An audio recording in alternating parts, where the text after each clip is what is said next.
Hello and welcome. One of the greatest fears of those who go to sea has got to be collision, particularly at night. In this program we're going to look at the contributing factors that are common in many collisions, the human error involved and the way they can be avoided by diligence and good watchkeeping by crews on ships and on smaller commercial vessels.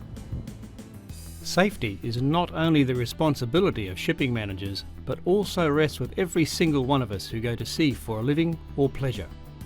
The first part of this program will be an overview of the issues facing merchant shipping masters, pilots and watchkeepers in terms of navigation, manoeuvring and stopping in confined and open waters when trying to avoid commercial fishing vessels, particularly trawlers operating at night. We will show you a short recreation of the collision and tragic sinking of the trawler Sassenach off Townsville in 2003. The last part will be a realistic look at watchkeeping on commercial fishing boats. What is happening, the legal responsibilities of crews, and what needs to change to ensure better safety for all concerned. While large ships may technically be at fault in many collisions, there are usually many other contributing factors involving both vessels. But at the end of the day, laying blame is no consolation for the families of crew and the financial hardship that is often the outcome of collisions. So first up, let's hear from the master of the QAL vessel Endeavour River as the ship transits through the Great Barrier Reef Marine Park from Weipa to Gladstone. She's a 101,000 tonne deadweight ship, 255 metres long, with 35 metres of beam and 13 metres laden draft, and has a service speed of 14 knots. As with most merchant shipping, Endeavour River is equipped with an automatic radar plotting aid, or ARPA. Fishing vessel deck lights would be our major concern while we're at sea, because these obscure their navigation lights, which leaves us in a situation where we're unsure of exactly what they are doing.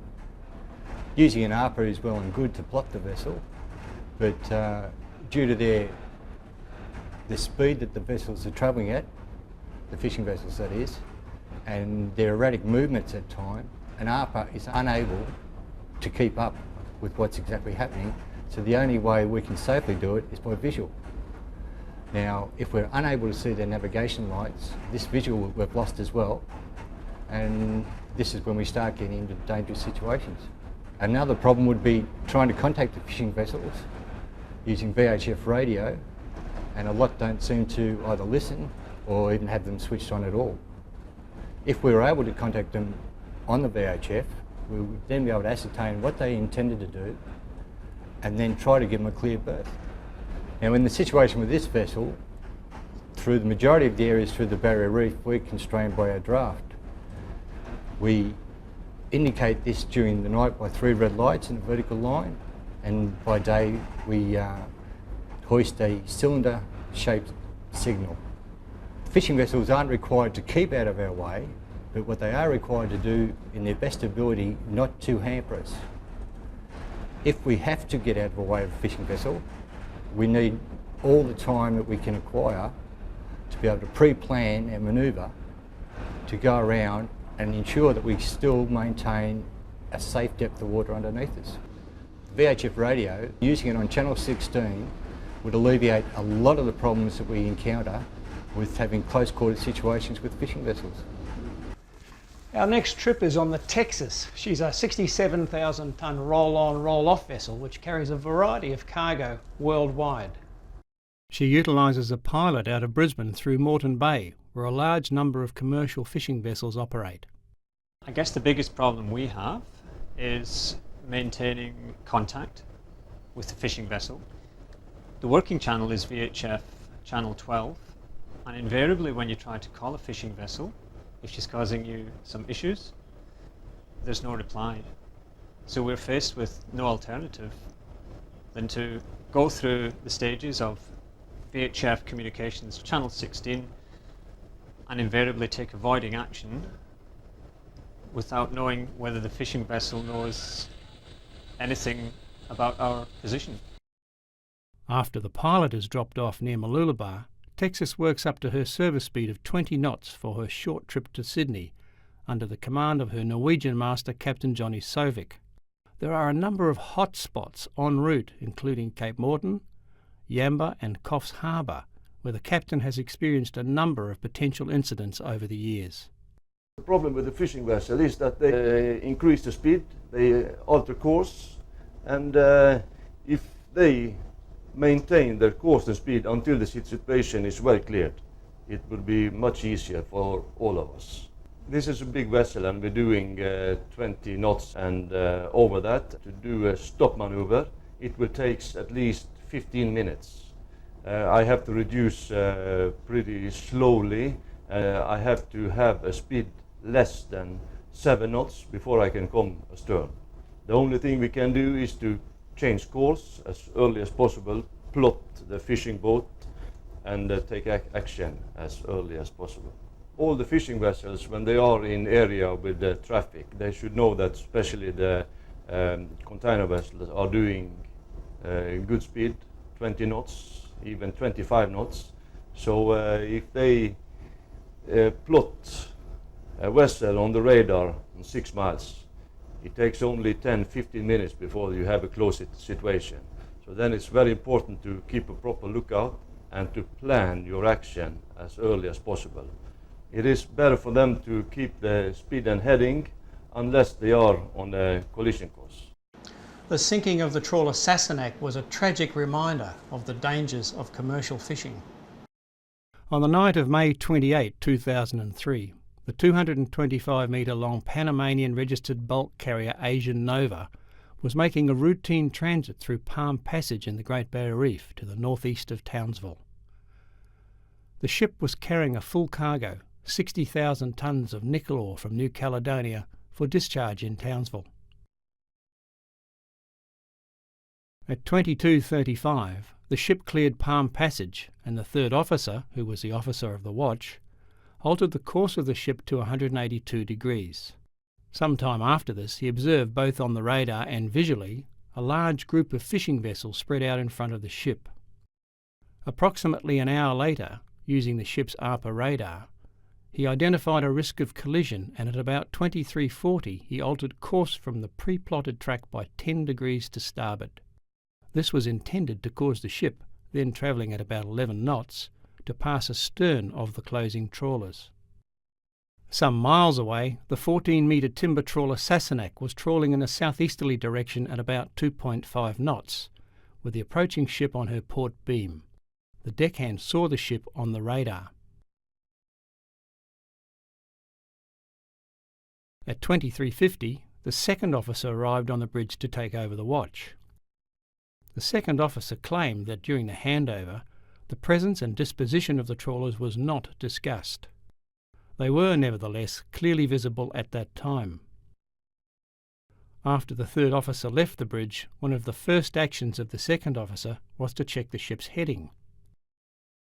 He noted that the ship was travelling 10 degrees to the west of the charted heading, and so just before midnight instructed the helmsman to revert to the charted heading of 182 degrees. It would seem, on investigation, this course correction was done without confirming the proximity of other vessels on the plotting radar or making a visual observation for other vessels' lights.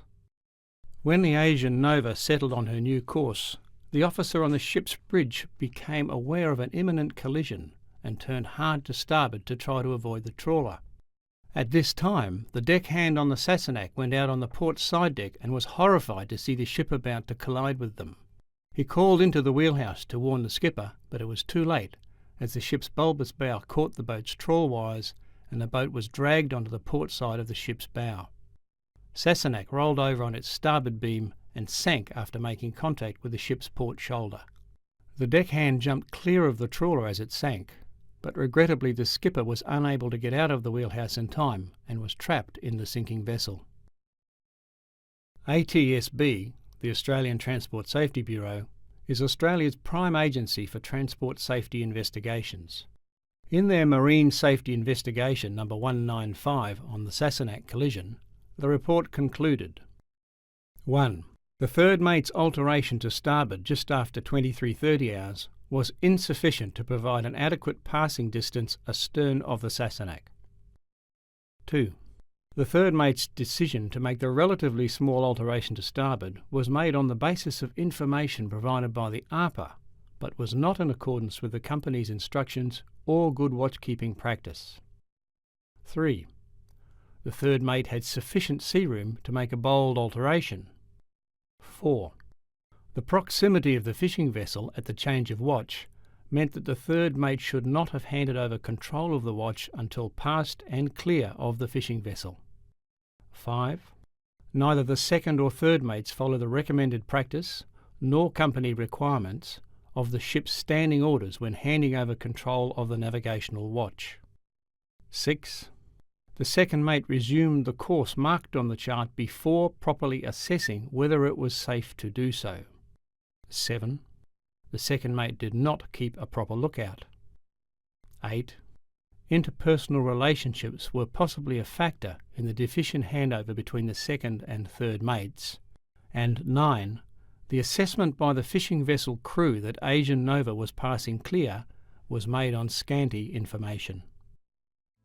A combination of errors by the ship's crew and the trawler crew not noticing the ship's course change resulted in a terrifying and tragic set of consequences that will affect those concerned for a very long time. AMSA, the Australian Maritime Safety Authority, say that an unacceptable number of collisions and close quarter situations continue to occur in Australian waters between trading vessels and fishing vessels, primarily off the east coast and in the Great Barrier Reef region. Investigation of these incidents indicate that, in almost every case, the fundamentals of good seamanship and basic adherence to the international regulations for preventing collisions at sea were contravened to varying degrees. Investigations also clearly show that both parties were at fault in this regard. ATSB, an independent organisation, has investigated 21 collisions between trading ships and fishing vessels since 1991. As a result of these investigations, a disturbing fact has emerged. In all these cases, the fact that a collision occurred indicates that the lookout aboard the trading ship, both visual and by radar, for whatever reason, was ineffective. In a few cases, it is probable that the lookout was non-existent. Regardless of any failure on the part of the trading ship to keep a proper lookout, only 3 involved fishing vessels that were actually engaged in fishing. 7 involved fishing vessels not engaged in fishing, but en route between fishing grounds. 4 involved fishing vessels anchored in open water. On 3 of the 4 vessels at anchor, no lookout was maintained, and the crew members went to bed despite being anchored in open waters in recognised shipping lanes. About 2/3 of the collisions occurred in darkness. In 12 incidents, the fishing vessel failed to maintain a proper lookout. In 4 of the incidents, one of the contributing factors was that the person keeping watch on the fishing vessel had no training, did not understand the obligations placed on a fishing vessel by the collision regulations, and did not understand how to use the radar. While acknowledging the responsibilities of the merchant ships, there are a number of recurring contributing factors identified by the ATSB which directly relate to fishing vessels and their crews. These include inadequate lookout, failure to understand that a fishing vessel is only considered a fishing vessel under the rules when it is actually fishing, the need to display appropriate lights at night to indicate engaged in fishing, misinterpretation of radar information presented to the watchkeeper, fatigue of the skipper, frequently the only certified person on board, poor knowledge of the collision regulations by watchkeepers and what to do to avoid a collision, limitations of radar, lack of radar reflector, and post-collision factors. These include stowage of EPIRBs, life jackets and distress signals. The number of crew employed on fishing boats is typically 2 or 3, which for a sustained 24-hour operation is barely sufficient to fish and maintain a proper lookout required by the collision regulations. The requirement to keep a proper lookout is a mutual obligation for all vessels at sea. Rule 5 of the collision regulations states that every vessel shall at all times maintain a proper lookout by sight and hearing, as well as by all available means appropriate in the prevailing circumstances and conditions, so as to make a full appraisal of the situation and risk of collision. In short, every vessel must keep a lookout, whether fishing or not.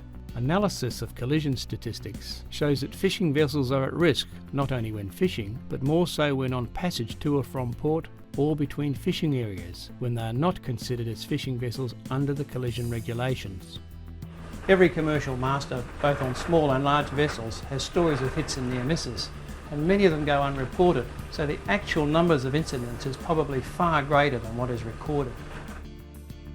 2 recent collisions off the east coast caused fatalities, with both involving the skippers not being able to get out of the wheelhouse before the vessel sank.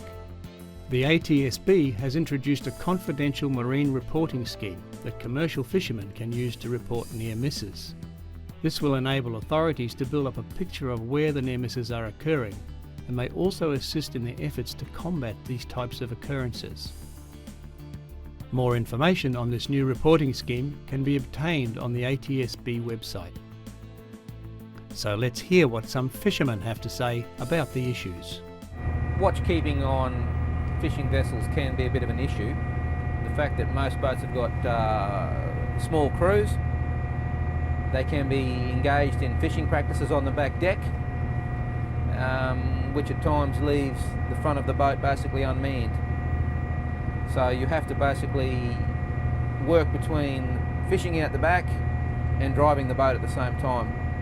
Well, I mean, when you're on the back deck, you instruct the crew to always keep a vigilant look to the best of their ability.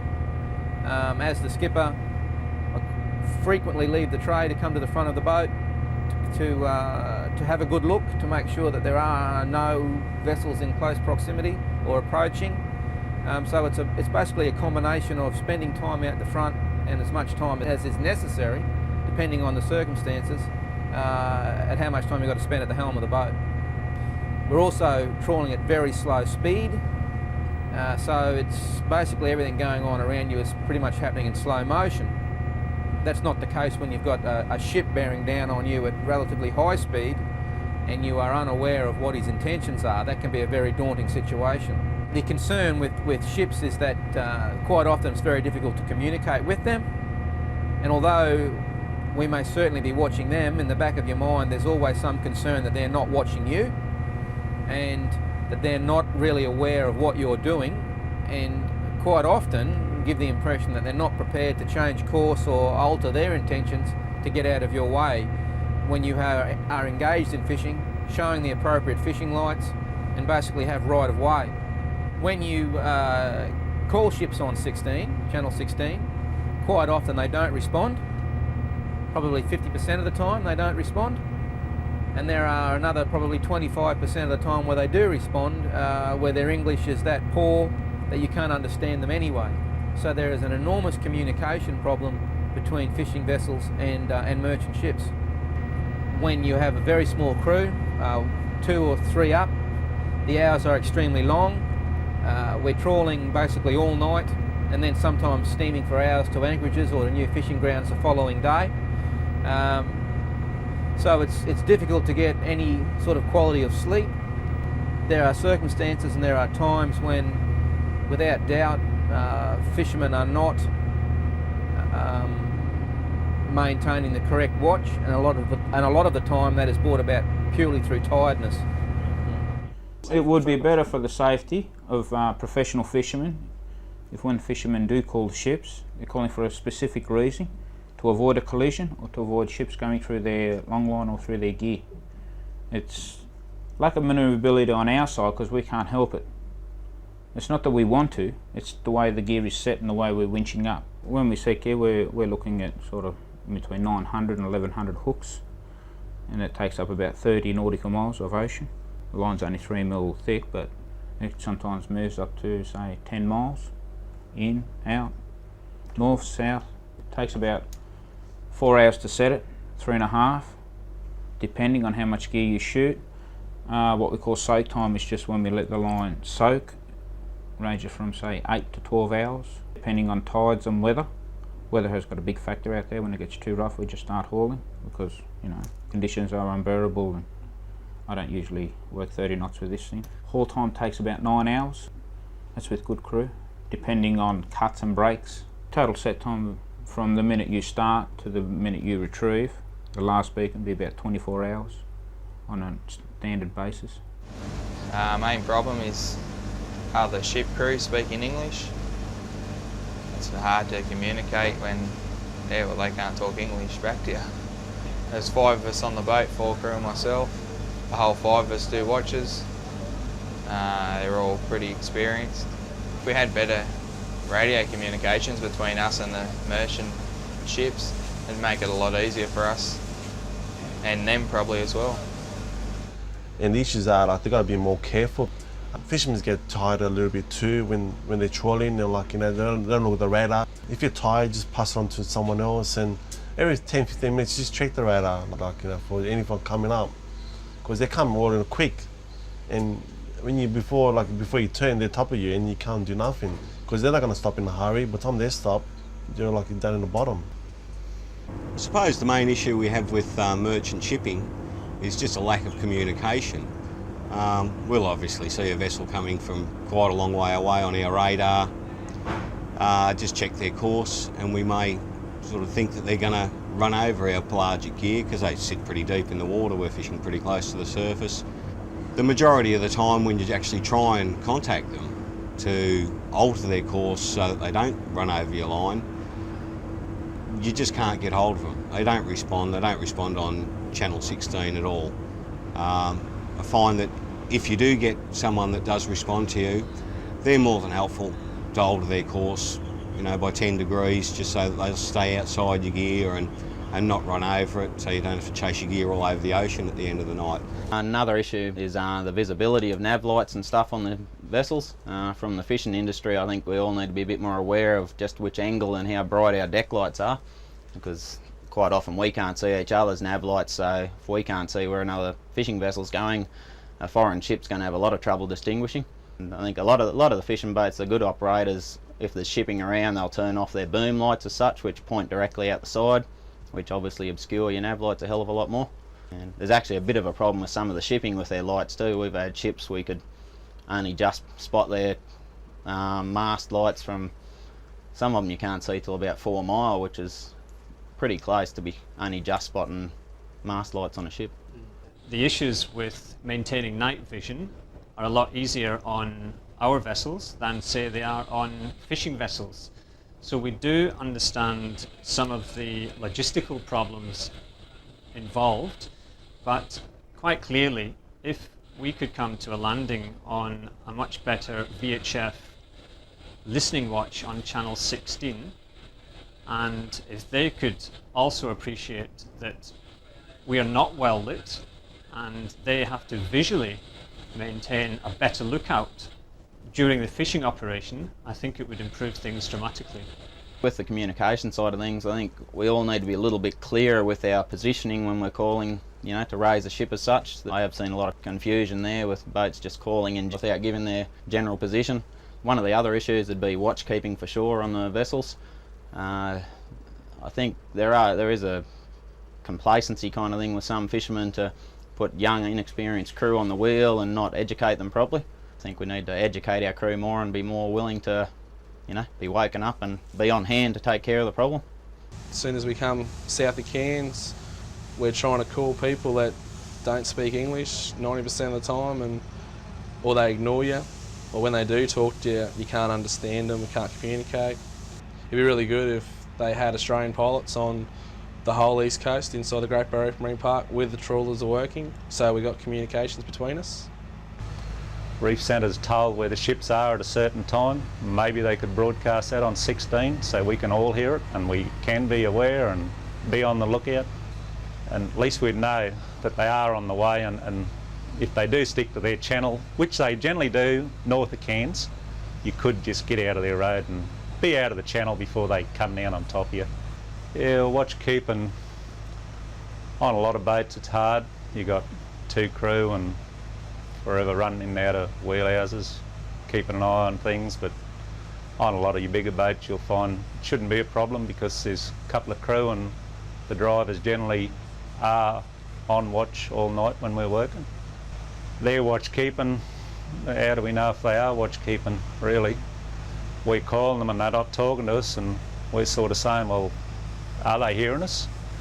And we've got to try and make decisions which way they're going. It is a concern to us. In Queensland, it is now mandatory for fishing vessels to have a speaker for their VHF radios on their working deck. Watchkeepers on merchant shipping need to be aware that trawlers are very constrained in manoeuvrability when fishing. Whilst trawling at about 2.2 to 3.2 knots, they can have a significant amount of warp out, typically 5 times the water depth, cannot speed up and have difficulties with hard turns. When winching up, which can take from 5 to 30 minutes, the vessels are virtually stationary in the water and have extremely limited manoeuvring options. So what does the law say regarding collisions? Rule 18 of the coal regs, in simple terms, requires all vessels except those not under command or restricted in their ability to manoeuvre to keep out of the way of a vessel engaged in fishing. Despite the onus normally being on the trading vessel to take avoiding action, the skippers of fishing vessels need to be aware that large vessels cannot turn quickly and certainly cannot make rapid speed reductions. In certain visibility or sea state conditions, or in the presence of some radar propagation effects, the bridge team on the large vessel may not detect the smaller craft, either visually or on radar.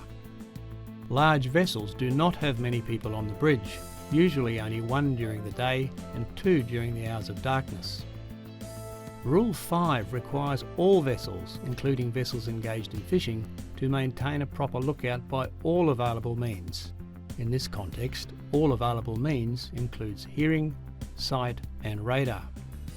Under the collision regulations, vessels are only considered to be engaged in fishing when fishing with nets, lines or trawls or other fishing apparatus which restrict manoeuvrability, but does not include a fishing vessel with trolling lines or other fishing apparatus which does not restrict manoeuvrability. A copy of the collision regulations is included in this DVD. See the menu page. At all times, not only when fishing, the following basic precautions need to be taken. Keep a good visual and hearing lookout and always be aware of other vessels in the area. Use visual bearings wherever possible to track other vessels. Don't base any decision about what other vessels are doing on information which is not complete or which you've hastily gained by only a quick look up from what you're doing. Keep a monitoring watch on the radar and VHF channel 16 at all times.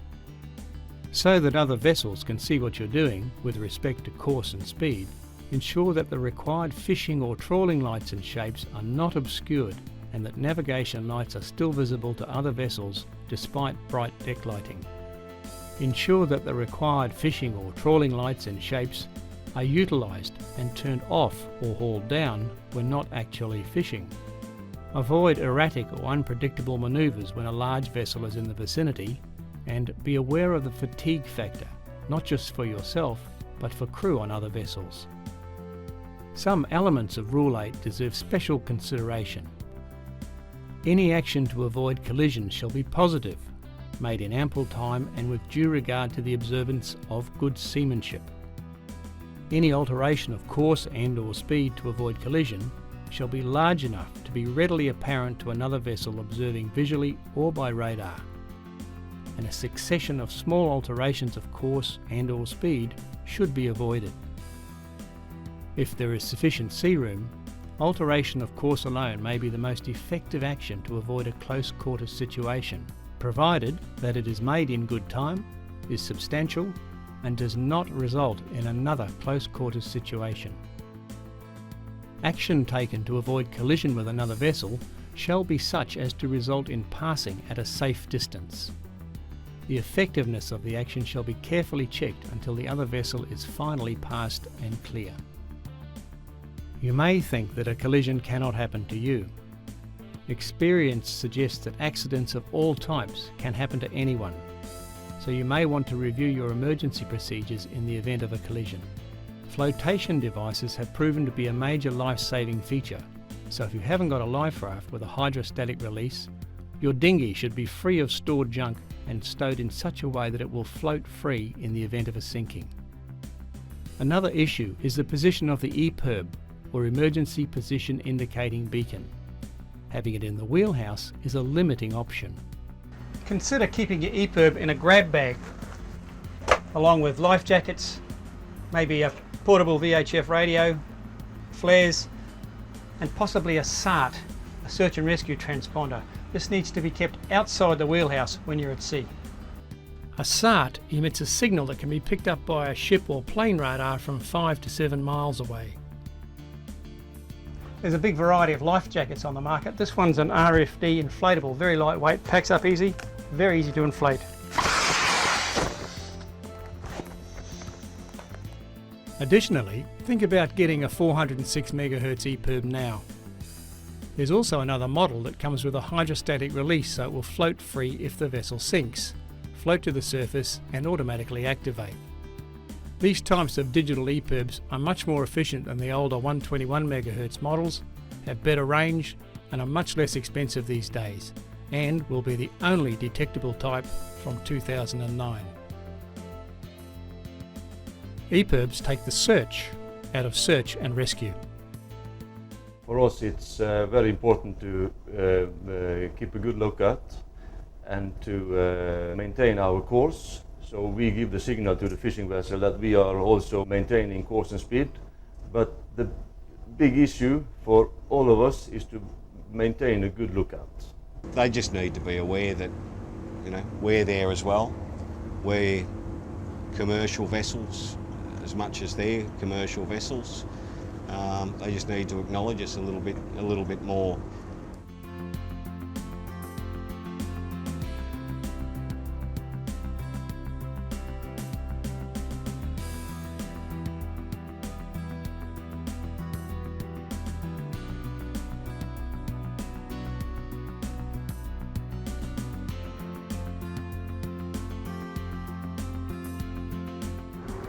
Safety at sea is a serious issue. It's a shared responsibility of all masters and crew of all sizes of vessels to ensure not only their own well-being, but that of their fellow seamen. Collisions at sea are rare, but it can happen to you.